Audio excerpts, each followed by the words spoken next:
Hey everyone, Brendan Snyder here. Got my good friend Anthony joining me. How are you? Which of course that means we are going to do an episode of sound suggestions, album recommendations, right? Digging that name. And every time I say that, you're like, oh yeah, right. I remembered it this time. You did? Oh, okay. It didn't shock me. It didn't shock you. It just felt good to hear it and damn. recognize it. I wanted it to shock you again. I wanted it to be that same exuberance. I'll fake it next time. Nah, it's all right. So so we got some good stuff today. 3 albums apiece for you guys. Yes. Why don't you go first? All right. I don't even. All right. If you're unprepared, I can go first. I'm always unprepared. Right? That's how You're I not a Boy prepare. Scout? I'm always prepared. Oh. I know what I want to talk about. Ray sings, Basie swings. Ooh. Whether you like Ray Charles or not, this is a cool record. The story behind it was pretty wild. They grabbed the modern day Count Basie Orchestra back in the turn of the century, 06, I think this came out, 05, and they had a live recording Turn of the century. It's weird to say that. Yeah, because my mind jumps back 1900. to... Yes. I'm like, what? What? And then... Yeah, the other That's true. turn of the century. For you youngins out there. Yeah, they took a live Ray vocal, Okay. and the Basie Orchestra played around it. Wow. I love the vocal performance on it. I think it's great. You wouldn't know it. It doesn't take away from it. It's a great way to hear those songs. Great record. Very cool. Yeah. And this one is limited edition. Yeah, numbered. Numbered. And These, it's if you're looking for the master. LP, I think the only way you can find it, I believe Acoustic Sounds has some, and they're going for $100 a piece right now. But you can still find CDs of that kicking around. That is so cool. It's not something that's new or readily available in print. Basie swings. That's But just a cool... it's really cool, man. Ray sings Basie. All right.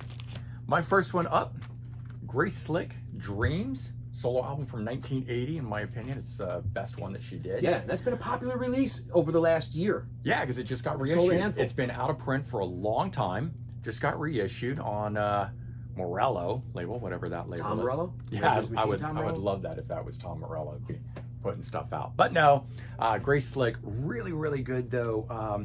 The way I describe this album though is like if you wanted to imagine Grace Slick doing songs by Jim Steinman, like Meatloaf style. That's what this feels like to me. Very orchestrated, very over the top. That's a there's great lot analogy. of Yeah, man. theatrical I'm into it. elements to this album, and it just works. Doesn't immediately sound like it would. You're thinking Grace Slick singing songs that are, theatrical and whatever. Would that really work? I have to say, I absolutely love this album. I go back to it time and time again. Awesome. Recently found this record. It is a Stanley Turrentine with the 3 sounds. I always wonder if I say his name right, but I do. Okay. So I'm familiar with him. I've listened to him. I have some of his records, but I was cleaning records, pricing records to bring into the shop, and this is one of those things that it jumped at me. It said, hey, listen to me. That great that you get first crack at that. You're cleaning the records Yeah. before they come into the shop. It is great, Right? but it reached out and it touched me. Yeah.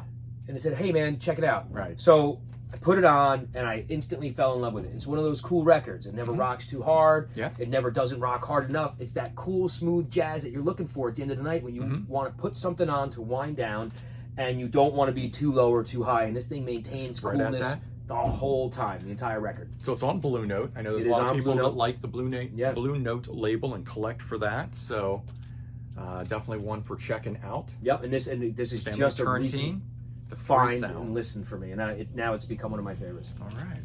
Very good. Well, keeping on that idea of jazz, I actually have a jazz one today. Really? I do. Jean-Luc Ponty, Okay. Civilized Evil, 1980 album. Of course, Can you civilize evil? yeah. I guess, don't know. yeah. I don't know, but I love that cover. It was the cover that made me It's a cool buy cover. that, right? That's just one of Did those. you know what it was when you were buying I it? did. I knew the artist, Jean-Luc Ponty, from Anderson Ponty. So John Anderson of Yes made an album with him, and they took his music, which is instrumental, and John wrote lyrics to it, and then they did a whole album together. And they actually recorded it as live, and removed the voices and everything from the crowd. Click that right off. So go ahead. Removing the voices from the crowd, removing the ring in from order- the video. That's right. To make the thing a studio album, which was pretty interesting the way they did it, and it was all a crowdfunded type thing. No kidding. Yeah, so I really dug that album, so I knew the name, and then I saw this, and I just said, That's a cool cover. that is a cool cover. Let me check out what he was like on his own. I've since gone back and bought a bunch of his stuff, but this one here, Very, very good. And it's more, leans for me, more towards prog than just straight jazz, which I think is probably why I dig it so much. Jazzy prog or Yeah. proggy jazz? That is the question. Yeah, right. I mean, I don't even know if that's a genre out there. Now it is. Now it is, right? We just made We one. made it up. Jazzy prog. Jazzy prog or proggy jazz. Prog. You know what? We just say it differently each time to confuse them more. That's right, because we'll make two different genres out of it. When you say jazzy prog, I say proggy jazz, Yes. and vice versa. So, that's we right. can never repeat it when we're speaking. Back to back. Yes. All right. It'll become a drinking game for you guys. All right. Next one up for you. All right. X. It's the first record, Los Angeles. Love that one. Yeah, man. It just rips. It's just cool. And who produced it?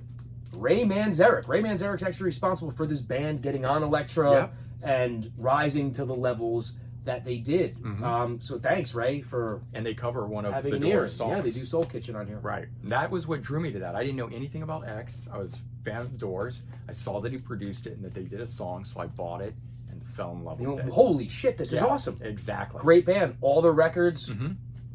even Ain't Love Grand is great. Right. Yeah, man, but this is the Yeah. number What, one. what's the? This is the debut. What was the This second? is the debut. The second album. Wild Gift. Yes, Wild Gift. Love those two back to back. Yeah. Awesome. And then Under the Big Black Sun came next. Mm-hmm. You know, I mean, I And love all they X still records. tour, right? The X still tours. I They still haven't see put them. anything out in a They long just time. toured- But No, yeah. they put out a new record, Alphabet Land, a couple of years ago. What? Right before or right during quarantine. Really? And I hesitated from buying it for years. Wow. I That said nope. under, And I over I my bought head it. or under the radar, whatever you want to call it, man. I missed that one. Yep, I bought it a year ago, and it's cool. That's But this is a record front to back. You're gonna Yeah. put on, and it's just gonna drive you, cool, man. man. I love this record. Yeah, very I much. definitely. That's the two recommendations there on that one. Very, very good. Nice. Yeah, yeah. All right. I like that we met on this one. Yeah, I know. Like full endorsement from the both of us. The both Holy of us. shit. Yeah, right. Is that a first? That is a first. Yeah. Yeah. I don't Can know. we if high that- five on that? That's right. Yeah. That's good. All right.